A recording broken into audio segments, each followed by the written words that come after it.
David Harris here with Protection Dog Sales, and today we're going to talk about a subject that is pretty common. I get calls every day and people are interested in purchasing a protection dog, but they have concerns. And their concerns are far-ranging, but the primary concern most people have is this dog going to be safe? They're wanting protection, but they don't want the protection to come at cost of safety of their family members, okay? So what I want to do today is try to explain a little bit about our process at Protection Dog Sales. And I understand not every company trains dogs the same way we do. We actually breed our own dogs, we raise our own puppies, we know our bloodlines. So when I tell you something about one of our dogs, I'm telling you that from a very vast experience, and not all breeders have that. In fact, the company in Frankfurt has been breeding and training top-of-the-line personal protection dogs for nearly 3 decades. Whether you're buying from me or buying from someone else, these are some questions you can ask and some understanding that will help you in the process of buying a protection dog.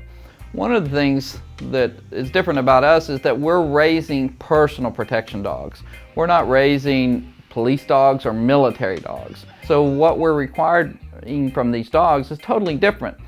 A police dog or a military dog really needs to be on very, very high alert. That dog needs to be somewhat defensive. Bite first, ask questions later. Someone's life is always on the line. When that dog comes out of his cage, which is where he lives throughout the day, when he comes out of his cage to go do his job, it's assumed that he's going to be encountering a bad guy at every turn. In our situation, we have to assume the opposite, that the large percentage of people that you encounter throughout the day are not going to be bad guys. You can pet him if you like. So we're trying to raise a dog that has an extreme high level of confidence. So that starts with the proper genetics. A dog that is balanced in his drives, not too defensive. He doesn't have a defensive nature, okay?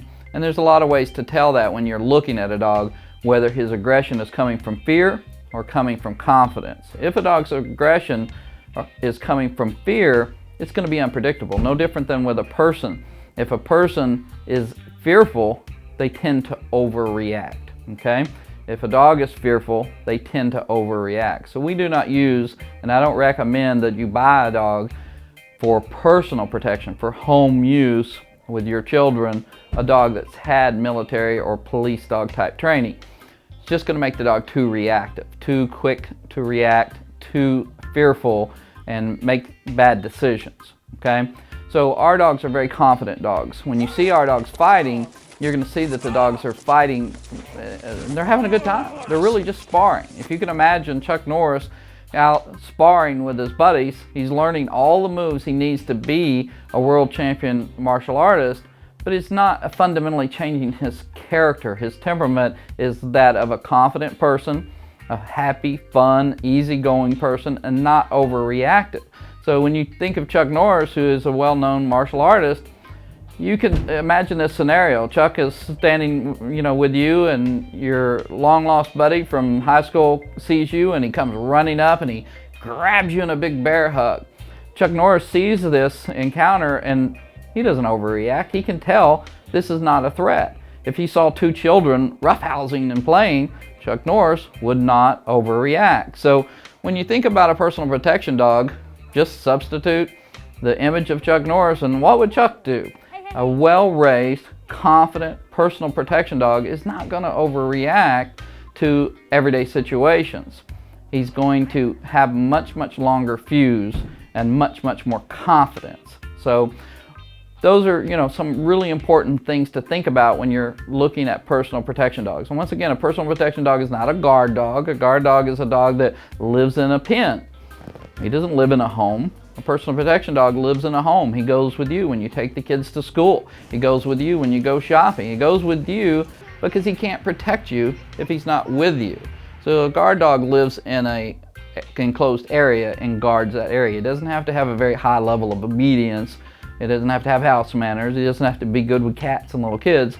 Personal protection dogs do have to be good with cats and little dogs and little kids and all kinds of different situations. So that's why these dogs are so much more valuable. People ask all the time, why does this dog cost so much?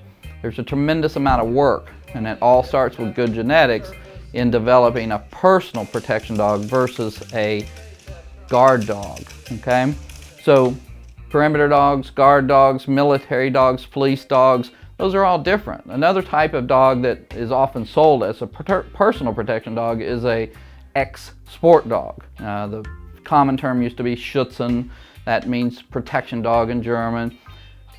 More commonly now is used the term IPO. When you see a dog has an IPO title and they're selling this dog as a protection dog, let it be known that this dog was actually trained to do sport.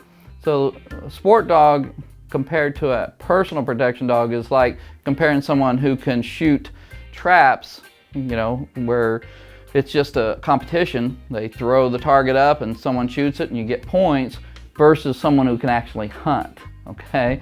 And when you're hunting, it doesn't really matter about etiquette, okay? It doesn't matter about how correctly you do all the extra little moves. All that matters is, did you hit the bird and do you get to eat tonight? So sport dogs are often extremely prey driven. To be very good at what they do, they don't want them to be defensive. And once again, we don't want defensive dogs either, but we need a balance. We're looking for dogs that have balanced drive. If they're too prey driven, everything's just a big game. If they're too defensive, they're overreactive. So when we're selecting our breeding stock for our program and we're putting puppies into our foster homes, we're always looking for dogs that have the right balance of drive. And 30 years of practical experience has helped us learn how to select puppies, raise puppies, develop puppies for this type of work.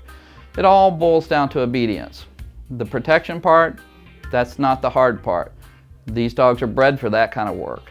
The obedience is what's really, really important. So when you watch our videos, and we have almost 3,000 videos of all different types of dogs being trained, when you see those videos, you see sit, shake, good, down, over.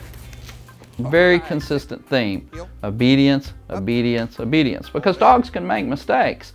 If someone you encounter maybe is on medication and they're moving kind of odd, or they smell kind of weird because of the medication they're on, a dog could misread that as a threat.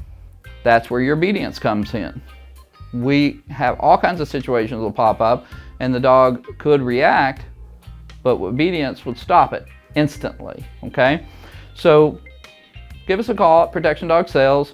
We'll talk to you about your concerns and try to help you understand that a personal protection dog is no different than any other dog. He's a safe, friendly, happy dog. He just happens to know how to fight.